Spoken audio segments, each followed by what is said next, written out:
Hello नमस्कार, मैं doctor Rajneesh Kumar आप सभी का एक बार फिर से हार्दिक स्वागत करता हूं। हर बार की तरह इस बार भी मैं एक टर्निंग पॉइंट्स और इम्पॉर्टेंट पॉइंट्स को लेकर आप सभी के सामने हाजिर हैं। वैसे मेरी कोशिश रहती है कि जितने भी छात्र मुझसे जुड़े हैं उन पर मैं बहुत ज़्यादा पढ़ने की अपेक्षा क्या और कैसे पढ़ें पर जोर देता हूं। जितने भी आपने वीडियो लेक्चर मेरे देखे होंगे सभी प्रतियोगी परीक्षाओं के दृष्टिकोण से टर्निंग और इम्पॉर्टेंट पॉइंट्स को ध्यान में रखकर लेक्चर्स प्रस्तुत किए गए हैं। उसी चीज़ को ध्यान में रखते हुए मैं आज एक ऐसे टॉपिक्स को लेकर आया हूं जो कि न हिंदी पत्रिका के इतिहास में अपना महत्वपूर्ण रोल रखता है, बल्कि जितने भी प्रतियोगी परीक्षाएं होती हैं उनमें भी अपना बहुत ही इम्पॉर्टेंट रोल निभाता है। तो मैं बातचीत करने जा रहा हूं सरस्वती पत्रिका के ऊपर।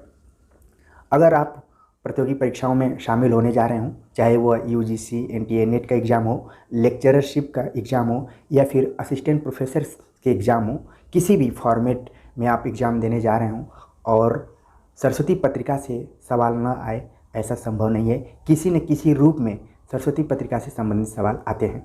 उदाहरण के लिए मैं बोलूँ कि अगर आपने अपने लाइफ के 10 एग्ज़ाम दिए हों, खुदा न खास्ता इस तरीके से आपको 10 एग्ज़ाम न देने पड़े, 2-4 एग्ज़ाम्स में ही आपकी नौकरी लग जाए, लेकिन जो मेरा एक्सपीरियंस रहा है, अनुभव रहा है कि अगर आप 10 एग्ज़ाम्स देने जा रहे हैं लगातार, तो उसमें से 9 एग्ज़ाम्स में किसी न किसी रूप में सरस्वती पत्रिका से संबंधित प्रश्न पूछे जाते रहे हैं। चाहे वो प्रकाशन वर्ष से रहे हों, चाहे उनके संपादक मंडलों से संबंधित प्रश्न रहे हों, या फिर महावीर प्रसाद द्विवेदी से जुड़ा होकर जो प्रश्न बनते हैं, तो सरस्वती पत्रिका से ढेर सारे प्रश्न बनते हैं। इसलिए ये मैं इसको एक टर्निंग पॉइंट्स और इम्पोर्टेंट पॉइंट्स के रूप में देखता हूँ।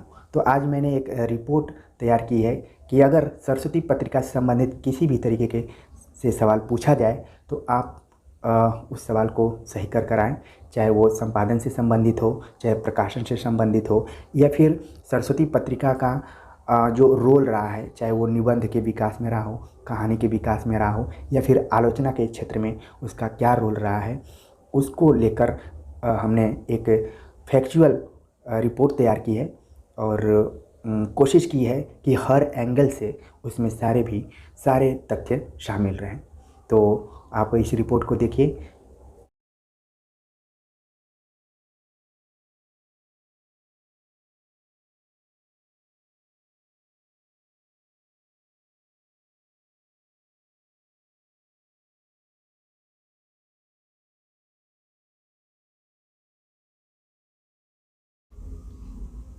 चौदह अक्टूबर 1899 ईस्वी को नागरिक प्रचारणी सभा ने सरस्वती के संपादक मंडल का नाम घोषित किया, जिसमें जगन्नाथ दास रत्नाकर, बाबू श्याम सुंदर दास, राधा कृष्ण दास, किशोरीलाल गोस्वामी, कार्तिक प्रसाद खत्री आदि का नाम प्रमुख रूप से लिया जा सकता है। सरस्वती पत्रिका को आचार्य शुक्ल ने द्वितीय उत्थान की सारी प्रवृत्तियों का आभास लेकर प्रकट होने वाली पत्रिका कहा था। सरस्वती पत्रिका का प्रथम अंक जनवरी 1900 ईस्वी को निकला। सरस्वती पत्रिका का नामकरण चिंतामणि घोष ने किया था। सरस्वती का प्रकाशन इंडियन प्रेस इलाहाबाद से तथा संपादन कार्य काशी में होता था। महावीर प्रसाद द्विवेदी के संपादन काल में सरस्वती पत्रिका में छायावादी प्रवृत्तियों का समावेश पूर्णतः निषिद्ध था। पद्मलाल पुन्नालाल बख्शी के समय से छायावादी प्रवृत्तियों की झलक सरस्वती में दिखलाई देने लगी।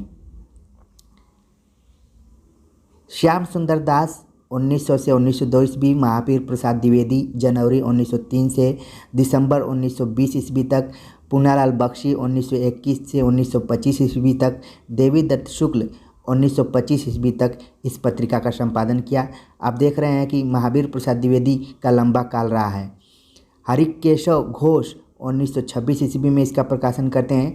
पुनः पुन्नालाल बख्शी 1926 से 1928 के बीच पत्रिका का संपादन करते हैं। ठाकुर दत्त मिश्र 1928 से 1934 ईस्वी के बीच, श्रीनाथ सिंह 1934 से 1935 के बीच, उमेश चंद्र मिश्र 1935 से 1945 के बीच में सरस्वती पत्रिका का संपादन करते हैं। इसके अलावा देवी दयाल चतुर्वेदी मस्त तथा श्री नारायण चतुर्वेदी ने भी इसका संपादन किया था। तो इस तरीके से हमने सरस्वती के तथ्यात्मक। उम्मीद है कि ये रिपोर्ट आप सभी को पसंद आई होगी। कमेंट्स कर ज़रूर बताइए। मिलते हैं एक नए टॉपिक के साथ, तब तक के लिए नमस्कार।